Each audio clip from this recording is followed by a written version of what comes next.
Mislim, če bi mogli moški rojevati, jaz mislim, da je konec naše civilizacije. Jaz sem človek, ki je imel po moje najnižjo samozavest. In se tudi kdaj pohecu, kdaj kakšno svojo ven butnu, zaradi česar sem imel mogoče na začetku na RTV-ju kar nekaj težav. Prve gube, bolečine v vratu pa podobne stvari, ki pridejo s staranjem. Mora človek to prežvečati. Meni je bilo biti v Milanu nekaj najbolj stresnega v lifeu. Sem dobil za Burberry reklamo in na agenciji so bili vsi navdušeni gor dol. In prav, skuza da vide, no, gracije.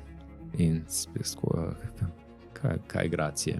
In pač me je skenslala. Ker zgledajo ka $1 milijon na Instagramu, ali pa fantje, pa jih ne bojo vzeli z argumentom, da to je pa prelepo. Cel Milano živi na ta način, mi imamo restauracije, noter bi imeli radi lepe ljudi. Vem pa, da vsakič, ko sem prišel na agencijo, je kakšna punca tam jokala. Kar naenkrat iz modelinga rataš escort service, iz escort servisa kakšna prostitucija, pol so droge. Ampak jaz sem videl pač punce in fante, ki so vsak šklocali po 500 evrov in so najeli private jet.